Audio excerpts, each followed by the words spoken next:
Hey, my lovely people, how you doing? Uh,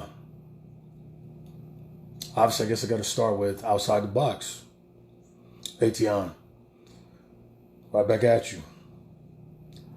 Kick some knowledge here and there. This is going to be an ongoing conversation, just because it's not a one-time topic. It's not something that's just going to be able to go away. Obviously, as you can see going on around us, it's not going to go away right away. But Ation talks outside the box. We're going to talk about it. As you know, we're very different in our stance. Coming from the inner city family and coming from the black family in America, considered the black family, black American family,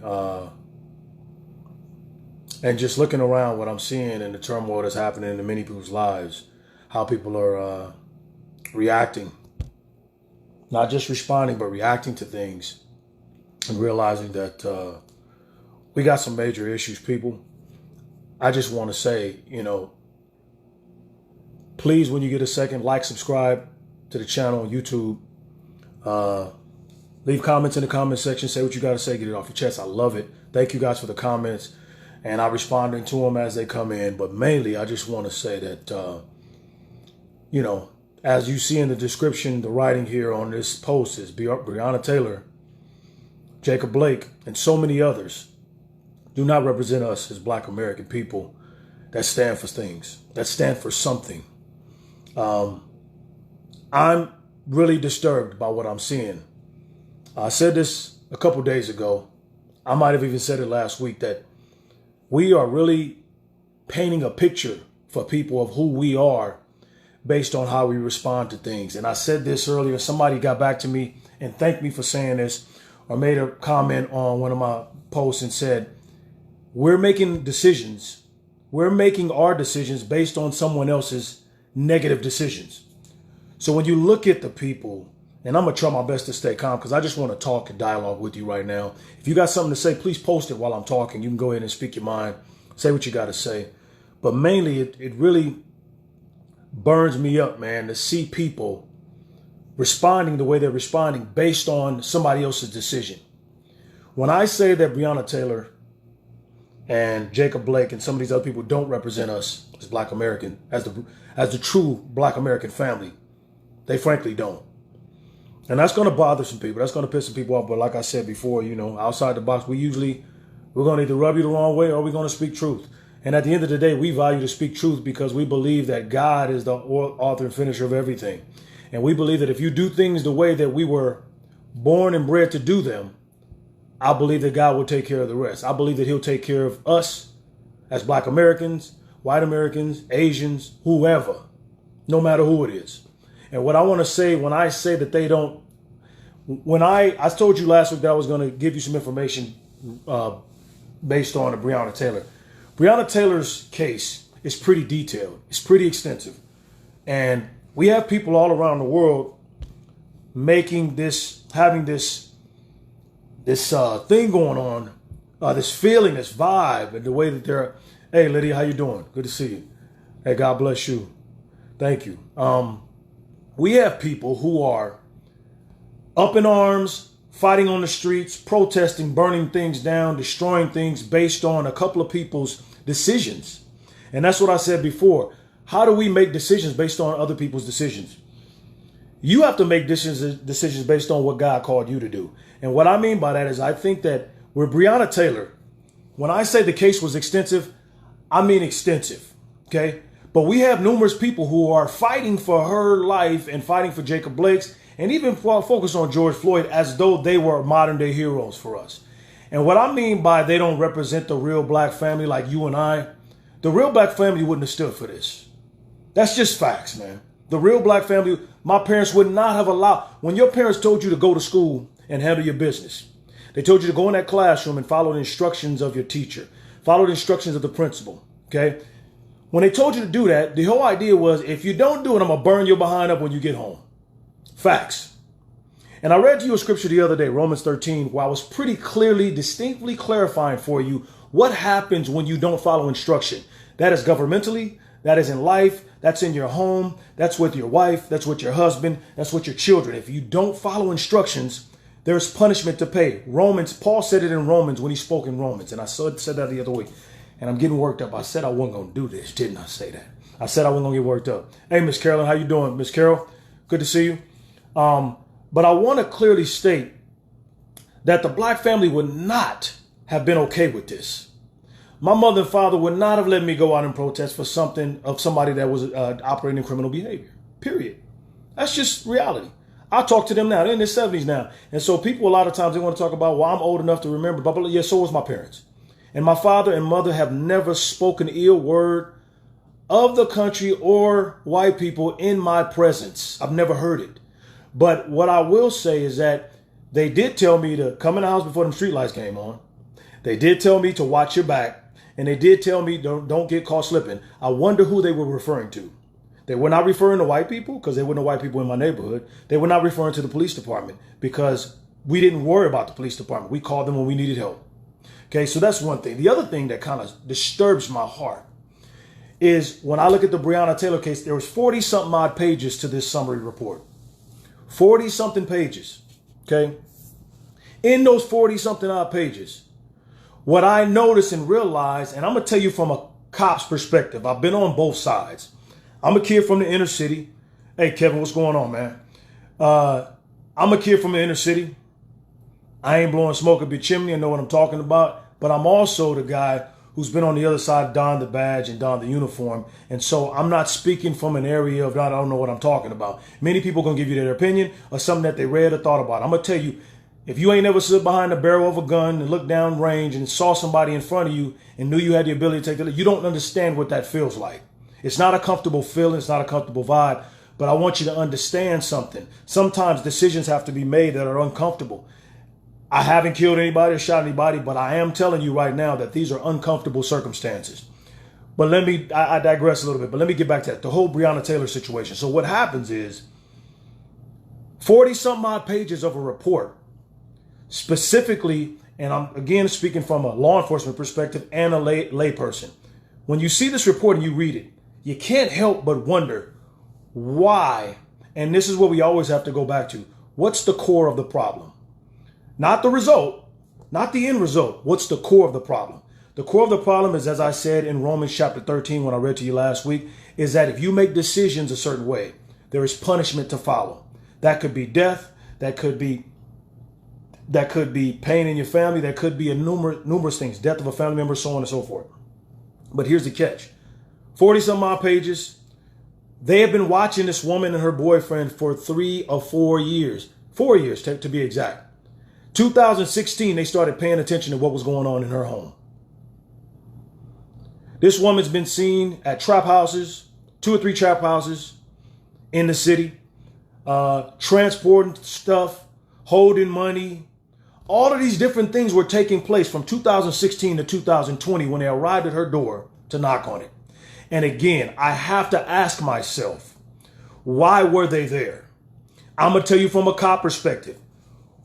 We don't do searches, knock, notice, any of that if ain't nothing going on. You have to have an extensive reason why you're there. You have to have a plan laid out and designed on paper why you're present. So all this stuff was going on, including the new friend she was dealing with, the one who actually shot out of the door at the police when they arrived at the door, who claims he figured that it was not the police. He thought it was her ex-boyfriend who she used to hold money for all the time. Okay. So what's comedy about this is that here's 40-something odd pages from 2016 to 2020, and they are laying out the information on Breonna Taylor's investigation and her boyfriend, the one who was also one of the shooters. There was an and what's interesting about this is that people, again, you pay attention to what you want to pay attention to. And what I think is interesting is this. In the jails, they even have the phone conversations between these people. And these phone conversations tell you the whole story, what they've been studying for the past 4 years in reference to Breonna Taylor and her boyfriend, who's now, the guy who actually was responsible for a lot of this. He's still alive. So is the other guy. But that's what happened. It sucks that it's a casualty of war because decisions were not being made properly. Breonna Taylor's vehicle, the vehicle that Breonna Taylor rented back in 2016 when this whole investigation kind of started. She had a rental car in her name, and they found a dead body in the trunk of the car. That's when the police in Louisville started their investigation. So here it is, a dead body in a rental car in her name. They start checking on things. Breonna Taylor is not the girl that's seen in the whole picture with the blue shirt and all of that. She wasn't doing that anymore. I know they keep showing you that photo, but I think according to the paperwork, what it looks like is she probably quit her job based on the investigation so that the job would not fire her. They gave her an opportunity to get another job someday. But in the course of that 4 years, she was still going to these trap houses where drugs were, holding money for these criminal guys. And one of those criminal guys happened to be sitting in the house that night. And he shot out the door, shot in the direction of the police as they were knocking on the door, thinking that it was somebody else, according to his words. This is all jail conversation. So what I encourage you to do is you got to pay attention to stuff like this. So here's that. And there's more to talk about. I have, like I said, 40-some pages of this investigation in the summary. You don't just go to somebody's house and knock and notice, or knock and not notice, or whatever it is they did, and you don't know what's going on. No, you have an investigation that you have been compiling evidence against this individual before you show up. So again, I remember saying this a few minutes ago. We have to recall to the root of the problem. What's the root of the problem? The root of it is that why were they there? Not the result. Why were they there? And that's the same thing I realized with the whole George Floyd situation. The same thing I understand in reference to the Jacob Blake situation. In the Jacob Blake instance, the man is going to his car. He's not following instruction. They tried to hold him down. They had to wrestle with him. He had a knife in his hand. I probably wouldn't have grabbed him and tackled him anyway, because just by chance, me or one of my partners may have been stabbed with the knife that he had in his hand while we tackled this dude. It's just the way it is. And then you have an officer who's probably a good God-fearing guy who loses his life, and his wife and kids is at the house because this guy who has a record a mile long has done something that he's done before, and that's fought with the cops or fought with law enforcement. So with all that said, and again, I have to go back and go through some of this information with you because I know people are going to ask a ton of questions, okay? Here's the sad part, what I said about the black family in the beginning of this. Why would we as the black family support this kind of behavior? Why are we okay with this? It brings into question who we really are when we say, when you got the large majority of black Americans who claim Christian, who go to church on Sunday, who believe in God, and who have this, who believe in the sanctity of marriage, the sanctity of raising their kids the right way and doing what we're called to do. It's real sad, and you're right, Lydia. It's sad to watch a video like that. And this is what I think is going on with our country. I think we as black people are sick and tired of the death. That's my real opinion. And when you talk to people on the streets, you find that out. We're mad because black men are dying by the droves. But if you look at their lives at the hands of law enforcement, it's not even in the top 10 problems that's going on in black America. It's not even in the top 10. The issues that are going on with us as black Americans, us having contact with law enforcement and being killed, or even being shot or killed by law enforcement, is not a peril to black people. What's a peril to black people is we're losing our lives at the hands of each other. We're losing our minds, man. And what's happening is, as a result of us losing the battle of life versus death, we're upset about something and we're looking for a reason to go out and fight or protest against something. And so just what happens to be the flavor of the month right now is, because prior to George Floyd, we only had about, I believe it was 9 deaths at the hands of law enforcement prior to George Floyd. But what you guys have to understand is this: as a person who works patrol in law enforcement, who knows for a fact, when you're out there and all of this is going on around you, and all the noise and all the news and all the broadcasts, and people are going to try to step up and basically press you as law enforcement. What is a cop? What alternative are we giving him? So what you're seeing now is a result of people resisting arrest and really going hard after the cops, or going back at the cops in some kind of way based on the narrative happening in society right now. And that's what hurts my heart, because now we're seeing things that shouldn't be happening to people. Not just cops, but also to, and don't get me started, because I can go a mile long about the number of cops who have been killed over the past couple of years. Cops have been killed, and it's sad you don't hear about it. You don't get that story. Ain't nobody gonna tell you about that because it's not march worthy. But you got many cops who are a wife and 2 kids at home. Even the guy in Santa Cruz who was ambushed. This is before this whole incident happened, before George Floyd even. Santa Cruz officer goes on a call, just a basic call, check a car, goes to the car, checks the car. When he gets there, dude starts shooting and blew him away. He's dead, wife and kids, and he had a baby on the way. He didn't deserve that.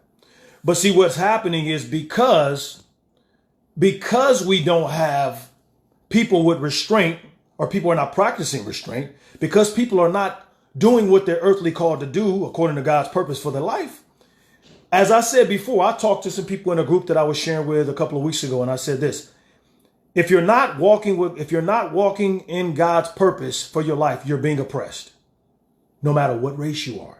If you're not walking in God's purpose for your life, you are being oppressed.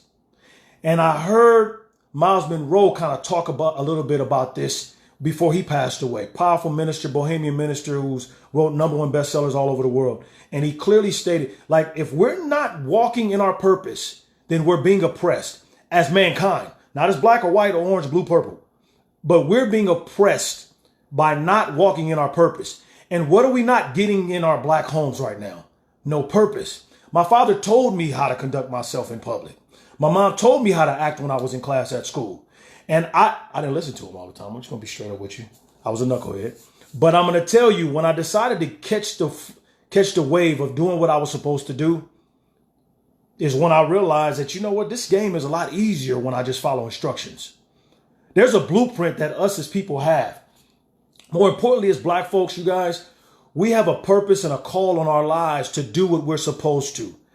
And when we support, look in the mirror and ask yourself, who am I supporting? What do we stand for as a people? What do we really stand for? And a lot of it has to do is because we claim a lot of times that black people don't have leadership. Well, it ain't a whole bunch of races out here that have their own leadership. But what I do know is there is a leader in our lives. There is a leader that we know to follow. There is a leader who will have us think before we speak or act. There is a leader that will cause us to operate in a certain way. There's a leader that will give us our validation. There's a leader that will fulfill our purpose on earth for us. There's a leader that will give us our pathway and show us the way to go. There's a leader who will cause us to operate or respond or react a certain way when we run into a law enforcement officer. There is a leader that will have us answer questions in a proper way and feel confident in our own skin, no matter who we are, what background we come from. And that leader he's the Messiah. He is the Christ. He is God. And until we get that, we will continue to support people who don't stand for Christ. Can you tell me that Breonna Taylor stood for Christ? Everybody out there who seems to have this, this hammer that we hammering on people now. Well, how can you say he's a Christian or she's a Christian? Because look at the way they acting. Was Breonna Taylor acting right? And I hate to say it because I hate the fact that the woman is gone. She didn't deserve to die that way. Nobody deserves to die. Any of these people have been dying this way. Nobody deserves it. But I'm going to tell you what. Read Romans chapter 13, verse 1 through 3, and you'll have your answer. If you operate a certain way, certain things are to follow. So let's go to the core of the problem. Why are cops showing up to locations, period? Why are they there? And I'm going to tell you right now, even the dude, there was a guy who was killed in Long Island. I don't know if it was Long Island, up northern New York, recently here. Come outside, butt naked, ain't got no clothes on, was operating on PC. I mean, just nobody knew it, but he was just, on a high. He ended up losing his life, sadly enough. But I'm telling you again, why were the cops there? His own brother called the police on this black man. Why? Because he was acting erratically. They were scared for their own lives. So when they called the cops out, the cops' goal is not to come out there, let me go kill this brother. Let me go take him out. Yeah. No, that's not the goal. The goal is not to go out there and kill the man. The goal is to go out there and restore order. So when you get out there to restore order and then the dude does not follow instructions or steps out of, what happens here? You know, it's all a choice. Choices breed answers. I'm going to tell you, when you choose to do something, there's a response to that. There's something that happens that takes place as a result of that. So I want people to understand we can have a better life than this. And I come from a time when black people didn't support this kind of behavior. And that's why I said at the beginning of this, what are we representing as black Americans now? Because the black America that I knew, we were about our business, baby. We was about making some of ourselves. My father worked his tail off when I was a little boy. My mother worked her butt off.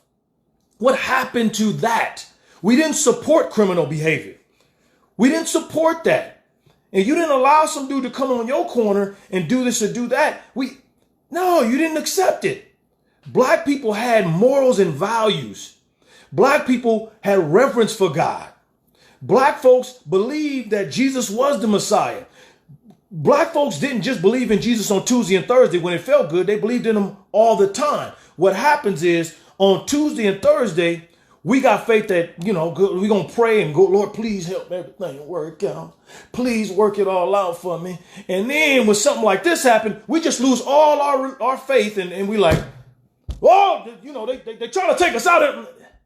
Ain't nobody got it in for you, man. Please understand. Nobody has it in for you. And I'm telling you again, from both sides of the coin, I done been on both sides. And I'm telling you right now, what's saddening to me is watching us stand for stuff we didn't stand for once before as black Americans. Now as black Americans, we seem to be, what does God tell us to do? How does God tell us to respond or react? How does God tell us to live our lives? And if you're supporting people that are operating criminal, I said this the other day, I'm starting to get the impression that black people don't care about the criminal record of the individual, that black people don't care if the person was resisting arrest, that black people don't care what happened at the scene. All we care about is that he was black and he was shot by law enforcement.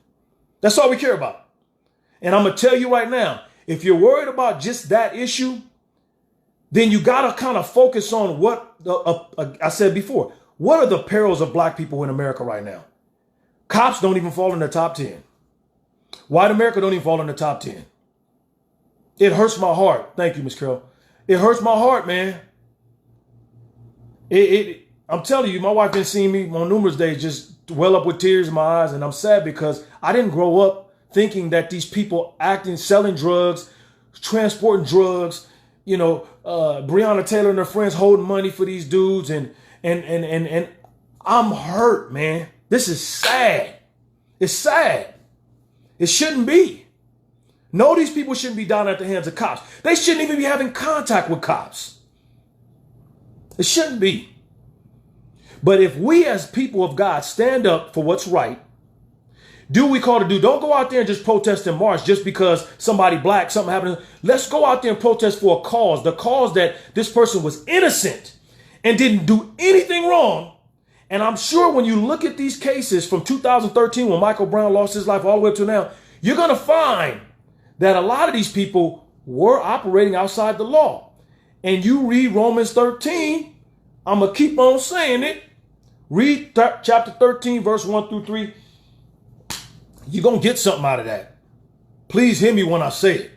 You're going to get something out of it. And you're going to understand that if we, the people of God, will stand up for what's right, not stand up for what's black, stand up for what's right in America, we will have our breakthrough and our victory the way we're supposed to. But it's going to be because God designed it that way.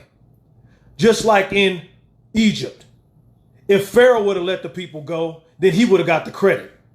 But we know the story to be way different, baby. We know that God's people was let go because God's power, his might, because he called it to be so.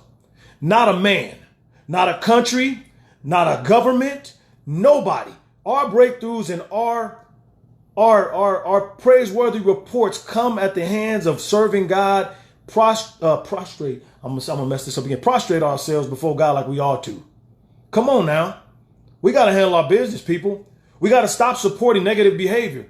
And I heard my pastor say last night, exactly. I've been saying this since 1999 out in Carson, California. What do we stand for, baby? What we stand for? Do we stand for Beyonce and Jay-Z? Are we just trying to get with the popular stance? Or are we Christians rolling with God first?